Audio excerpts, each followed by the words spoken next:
En Apuntes de Psicología de la Atención vamos a hablar de la selección y el control de la acción, formulando las preguntas adecuadas. Los experimentos vistos miden, manipulan u observan distintas variedades de atención en diversas modalidades sensoriales para las tareas. Se han recogido cantidad de datos de personas normales como de pacientes con daños cerebrales para dar respuestas sobre la selectividad, combinación de tareas, consciencia y control. Pero, ¿hasta qué punto se ha avanzado en el descubrimiento de la naturaleza global de la atención? La neurofisiología y neuropsicología ayuda a responder a tanto interrogante. Los métodos no invasivos para registrar y medir la actividad cerebral en diferentes regiones del cerebro, el cómo intervienen las tareas en esa actividad y la evolución temporal del procesamiento atencional en ellas ha sido todo un logro. Para Marr, en el 1982, decía: ¿para qué sirve la atención? ¿Y qué aspectos de diseño han sido dados por la evolución para tener el cerebro que tenemos? Pero, ¿cómo se entiende el mundo mental, metafóricamente hablando? Una paradoja. Existe límite en nuestra capacidad para realizar cierto número de tareas simultáneamente. Para Hick, en 1952, la ley de Hick dice que el TR de elección ante un único estímulo aumenta en consonancia con el número de alternativas posibles. Relación directa. TR más TR igual a no alternativas para elegir. El prepararnos para responder supone un coste, y el PRP, que el PRP dijimos que era el periodo refractario psicológico, también evidencia este límite. Sin embargo, se conoce que el cerebro es capaz de procesar mucha información a la vez en paralelo, a lo largo de una serie de subsistemas específicos de la modalidad, por lo que Neisser en el 76 ya consideró que no existía límite fisiológico para la recopilación. Hablemos de metáforas de la mente. Para Broadbent en el 58 al 71 y Treisman en el 60. Hablaron del cuello de botella, que era la capacidad limitada. Donde estuviera la capacidad tenía un tope. Implica que hay un momento que pasa de paralelo a serio. Y la metáfora del ordenador, con un almacenamiento temporal, unos componentes con capacidad limitada y unos programas escritos en flujogramas donde la información se procesa en estadios.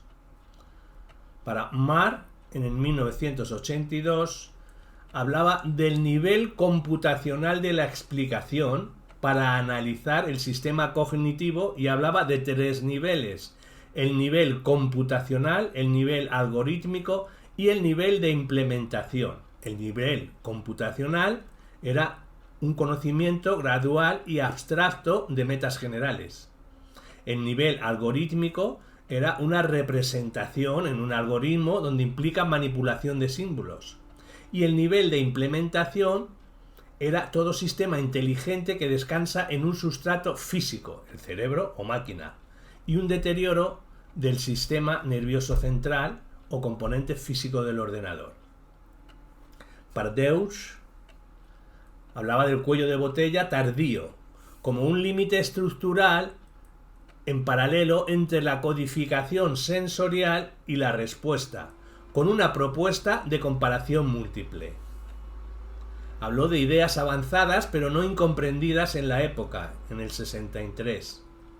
Punto de vista computacional que rechazó estas ideas. Los ordenadores no en paralelo.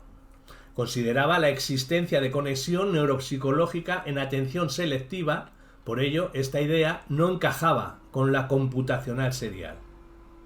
En los últimos 30 años hubo un nuevo conexionismo, en el cual se hablaba de ordenadores complejos capaces de procesar en paralelo a lo largo de numerosas unidades de procesamiento, un enfoque de procesamiento distribuido en paralelo, la PDP, o redes neuronales artificiales, con una influencia, en la actual metáfora de la mente, se hablaba de metáfora cerebral con una analogía explicativa en 3 puntos, una influencia en modelos de aprendizaje y memoria, ilustra cómo surge déficit neuropsicológico en sistema normal, y un tercer punto que se ha utilizado para elaborar modelos atencionales. En cuanto al cerebro, es un dispositivo computacional en paralelo, con unos subsistemas diseñados para responder selectivamente a eventos perceptivos concretos y procesar información especializada. Hay un dispositivo de procesamiento simultáneo en paralelo con neuronas y trayectorias. Lo que sí hay que tener en cuenta es que ya se habla de neuronas vía regiones cerebrales que responden selectivamente ante una determinada información y según el proceso participan distintas. Implica que quizá el cuello de botella, el cambio de procesamientos paralelo a serie, se produzca justo antes de la respuesta del sujeto, y que el cerebro procesa en paralelo lo que puede, y al responder se está limitado, la PRP, con un periodo refractorio psicológico. Para Schneider y Deuber, en el 2002, consideraron 2 funciones atencionales: la selección para la percepción visual y la selección para la acción espacial motora. En cuanto a la selección para la percepción visual, esta se puede añadir, aunque ellos no lo hicieron, una percepción auditiva, una vía ventral en la que procesa color y la forma. Y en cuanto a la selección para la acción espacial motora, son unas acciones simples, como tomar un objeto y que hace que discriminemos otra y exista la selección al target de movimiento.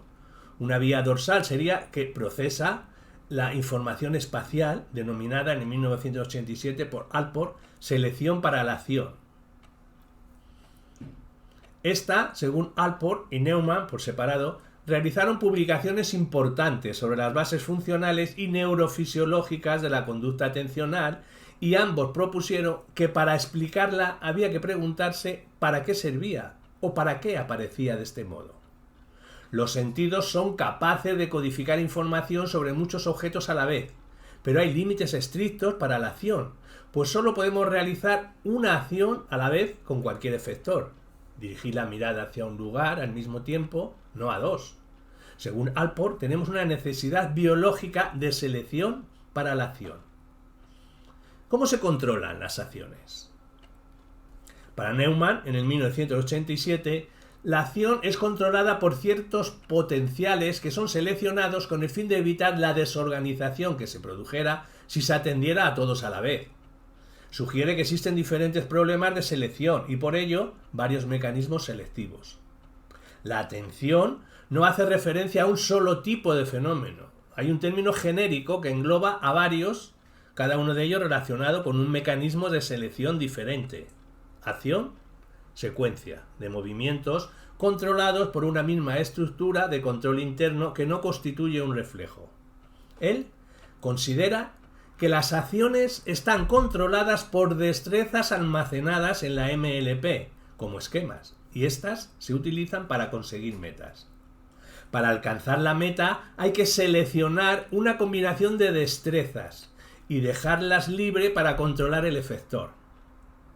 Pero existe el problema de la elección del efector adecuado, pues es limitado: una boca y 2 manos.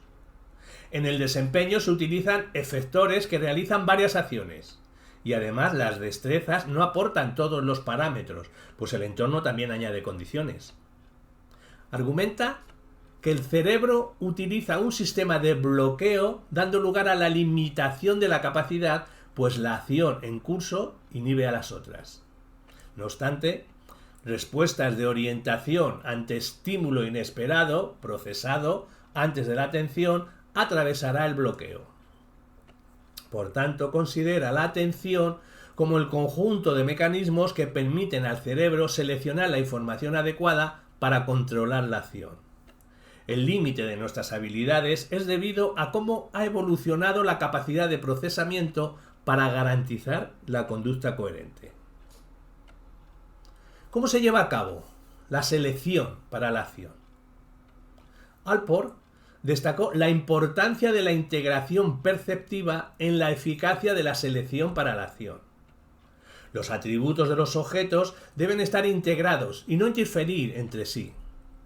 Para Neumann sugirió el bloqueo, pero ni él ni Allport explican claramente cómo se produce el acoplamiento, la disociación o el bloqueo. La inhibición también es importante y se puede manifestar mediante priming negativo. Cuando un objeto primero es ignorado, se presenta luego como target. Hablemos del priming negativo.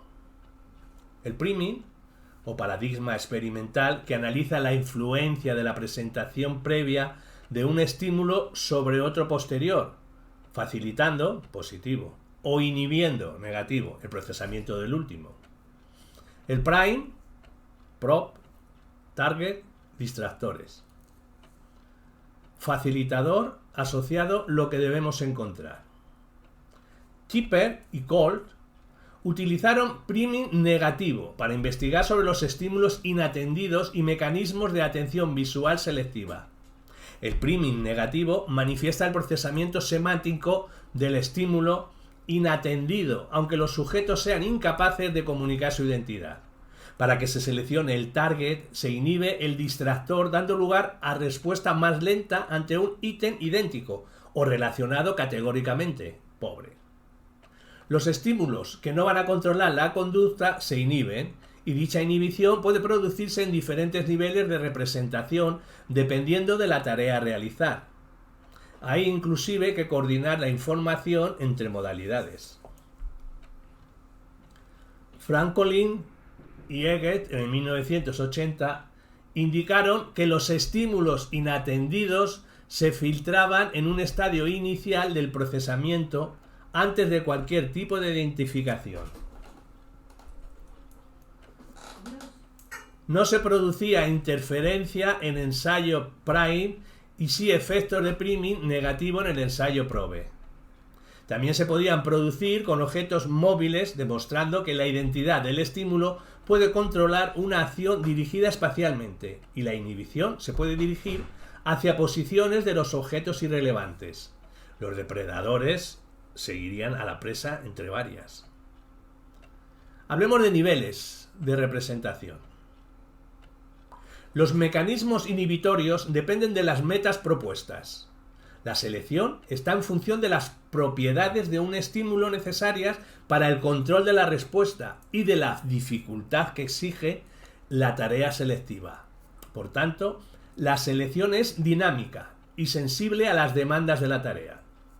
La selección y la inhibición pueden operar en diferentes niveles. Probable es que los objetos distractores se representen en numerosos niveles y que algunas de estas representaciones se inhiban y en otras permanezcan activas. La ceguera de repetición, con las siglas CR, esta hace referencia a una disminución en la precisión del informe cuando se presentan dos estímulos idénticos. Para emitir el informe consciente es necesario vincular o integrar la información semántica con la episódica, existiendo un sistema atencional responsable de integrar la información del ítem y del concepto. Tal vez este pudiera no ser capaz de vincular conceptos repetidos ante distintos ítems. Son las dimensiones atendidas repetidas las que producen ceguera a la repetición, las siglas CR. Hay que integrar numerosas fuentes de información, no solo la visual y la espacial del entorno, acerca del color, la forma, la distancia, sino información semántica, depositada en la memoria sobre las propiedades sensoriales. La planificación y el control de alcanzar y coger en respuesta información visoespacial del entorno concluye que los movimientos se pueden desglosar en dos componentes. Serían alcance y presión. Alcanzar es guiar la mano hacia la dirección correcta y moverla a la distancia adecuada. Presión comienza durante el movimiento de alcance y nuestra manera específica de presión dependerá de cada objeto. El problema de los grados de libertad existe una enorme variedad de movimientos necesarios para combinar tamaños, distancias y propiedades del objeto. El espacio es difícil definirlo. Para Risolite dice que, según estudios con monos, conocemos que el sistema cortical, que sabe dónde se encuentran los objetos, conecta con el córtex visual y el lóbulo parietal inferior, integrado por varias regiones anatómicas y funcionales. Y concluyen que distintas representaciones espaciales se computan en paralelo en diferentes circuitos corticales y la representación del espacio está vinculada con la organización de los movimientos. La programación de los movimientos del brazo genera un campo atencional espacial que no depende de los movimientos oculares y que el sistema que controla la acción es el mismo que controla la atención espacial. La teoría premotora propone que la atención selectiva espacial surge de la activación de neuronas en mapas pragmáticos espaciales, programa de acciones motoras y representan espacio. Esta teoría considera que la atención visual es posterior al procesamiento motor. En cambio, Schneider y Coles en el 2002 lo usaban como alternativa y expusieron el modelo de atención visual con las siglas VAM, considerando el procesamiento motor como una consecuencia de los procesos de atención visual. Realizamos nuestras acciones siguiendo secuencia dirigida por metas.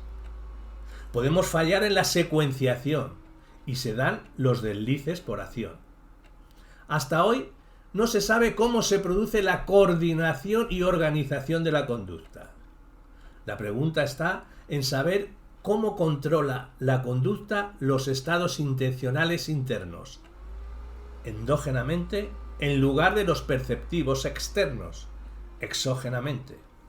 Los sujetos con desórdenes en la conducta tienen una consecuencia de lesión en lóbulo frontal. Han aportado datos para el estudio. Hablemos de déficits funcionales producidos por lesiones en el lóbulo frontal. Trastornos del control. Deslices de acción. Hacemos lo que no tenemos previsto.